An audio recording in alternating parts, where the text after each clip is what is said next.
The sport of Formula One in 2022 and now going into 2023 is experiencing a new surge of popularity, and that means, of course, additional money coming in to all of the 10 teams who are currently taking part in the series. However, it does seem like the additional money and the prospects for future growth can very well lead to a situation where there is an internal civil war of sorts between Formula One's 10 teams as well as the governing body, the FIA. The reason for that being FIA's keenness to include an 11th team, of which the front runners, let's just say, don't really impress Formula One's current 10 teams too much. This sounds like a bit of a complex situation, it is, but we over here at Sports Today are here to break it down with you guys and explain just exactly what is going on. Why is it that without the season having started, Formula One already finds itself in a state of crisis, and what could the future ramifications of this entire issue be? Now, let's start off with things with the origin source. Now, there was a tweet by FIA President Mohammed Ben Sulayem where he put out very clearly his, a surprising reaction. Let's say I'll just read out the tweet. He says that it is surprising that there's been some adverse reaction to the Cadillac and Andretti news. The FIA has accepted the entries of smaller successful organizations in recent years. We should be encouraging prospective F1 entries from global manufacturers like GM and thoroughbred racers like Andretti and others. Interest from teams in growth markets adds diversity and broadens F1's appeal. Now, most people were a little bit puzzled at first because there had been no vocal opposition to the latest, or let's say attempt by Andretti to enter the F1 fray. But as things turns out, now rumblings coming that maybe, just maybe, teams aren't too happy even now, despite the fact that Andretti will be bringing on board a global manufacturer like General Motors with their Cadillac brand. There's still not too much keenness to bring Andretti into the fold as of now. Why exactly is that the case? Well, let's just quickly go over that.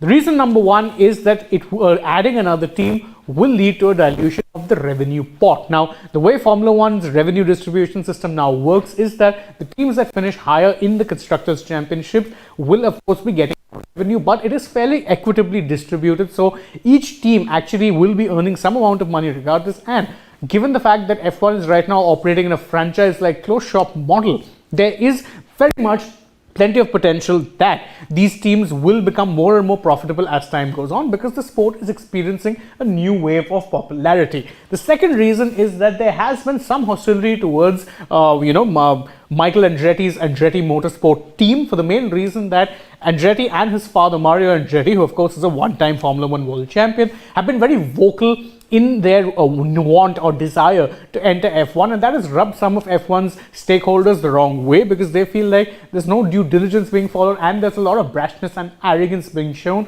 by Andretti. Whether or not that's actually the case is very debatable, but it's pretty clear that that's how F1's teams currently feel. The third and most important is that there's some doubts over General Motors or the involvement that they will be having in the Andretti team. Now, obviously, when you say Andretti Cadillac, it sounds good on paper, but will Andretti just simply, and Andretti have made it clear that they're actually going to be signing an engine deal with another current F1 team, believed to be Renault, who don't supply any in their works engines, but they will be going as Andretti Cadillac. So the main point of contention to that, or the counterpoint to that from F1 teams, is that Cadillac are mainly indulging in a branding exercise and that this isn't really any major amount of expertise which they are bringing in to F1. It's merely branding, and the only thing that will benefit is General Motors and Cadillac. It won't bring too much value to Formula One. How true or false is that is again something we'll come to in a bit, but let's actually look at the other point is that despite the fact that Formula One's team seem very resistant to an Andretti entrance, or more importantly that of Cadillac and Andretti, the FIA itself is very pro that. Why exactly is that the case? Well, simply because for one, Ben Sulayem took the unilateral move of declaring or trying to clamp down on that dissidents already, but the main reasons are the ones that are listed here. It's for one that the most recent team that was given entry into Formula One was Haas. Now, Haas are not some major manufacturer team. In fact, they're a small racing team based in the US, and the main reason their relative success in F1 as being a point-scoring side has come is due to their strategic partnerships with Ferrari. They don't really create a lot of their own parts. They buy as many parts as is possible that are available to them from Ferrari, and they do a very basic amount of work. But truth be told, teams like this have always existed in F1. That has been very much the lifeblood of the sport. So the other reason being, as I said earlier, is that they want a mixture of teams. They want, teams that are just pure racing teams, something like an Andretti or a Haas, or even to a greater extent, something like a McLaren or a Williams. But they also want car makers, the likes of, say, the Renault, who work under the Alpine branding, Ferrari, Mercedes. These are teams that supply engines. And of course, you have Honda engines that are being supplied as well to Red Bull's teams. These are car making teams, they're car manufacturers. And obviously, F1 being a car racing sport would want those car manufacturers, but it can't just be about only bringing in manufacturer teams. And perhaps the third point is most important, is that the FIA are very keen to bring GM, General Motors, and the Cadillac brand on board for two reasons. One, it adds a new manufacturer, or at least, a car maker onto the grid, and it also taps into interest in America, where the sport is experiencing a new surge of popularity, perhaps more so than anywhere else in the world. That is the major point of conflict, is that the Formula 1 teams don't want an 11 team, or if they want an 11 team, they want it to not be a team like Andretti or Cadillac in this case, but they want something which is a pure manufacturer. The FIA, however, are fine with Andretti, Cadillac as it is. This is the major point of conflict, and sadly, it isn't the first time in recent times that there have been some points of conflicts between Formula 1 teams and the FIA, the sports governing body.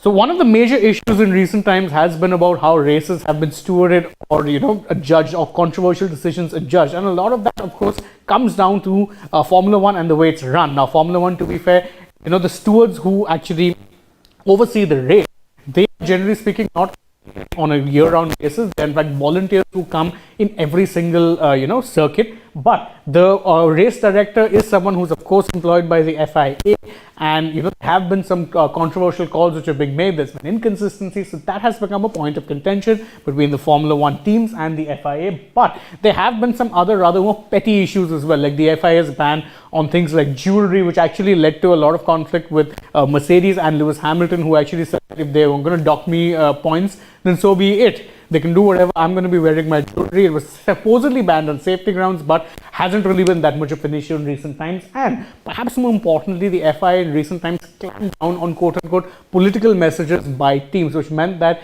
teams will not be allowed to do things like, say, take the knee, wear Black Lives Matter t-shirts, or even have LGBTQIA plus the rainbow on it. They can't do these things without express approval from the FIA. In fact, the FIA have said very clearly that you're not doing that. Let's focus on the racing. It's a very different approach that has been taken world over, but these issues, as well as the fact that the FIA is now pushing very hard to add an 11th team to the grid in Andretti Cadillac, whereas the F1 teams are not that convinced either by Andretti's brashness, the involvement of Cadillac, or the lack thereof, or the fact that they feel they even need an 11th team in the first place. So this is the major crux of the issue that is taking place right now. It hasn't boiled yet into public mudslinging, but that can't be too far away, and it actually will probably reach down to that if it reaches the point where the Andretti Cadillac bid is rejected, because then it will be very clear that the F1 teams didn't want them around, but the FIA was perfectly fine, which is why they're pushing the case. Either which way, it does seem to be a promising, interesting start to the new year if you're a Formula 1 fan, because whilst all of us are still waiting for February and the car launches, there could be something very big brewing off the circuits, and something that could very well impact the future of the sport as we know it, and potentially even lead to some interesting divides among team lines, or yet another conflict, because this it's not a new thing, it has happened before, another conflict potentially between the FIA and the F1 teams. But that's just how I feel. What do you guys think about this entire debate, and do you think that F1 should just simply accept the fact that an Andretti Cadillac bid is good for the sport? Let us know in the comments below, and don't forget to like the video, share it with your friends, subscribe to the channel if you haven't already, and tap the bell icon so you know when it is we're going live or uploading a new video for you guys. Then you can also go ahead and follow us on Instagram, Twitter and Facebook, and last but not the least, download the SportsTech app. Thank you all once again for joining us. I hope to see you with us on Sports Today through the day, but for now, goodbye.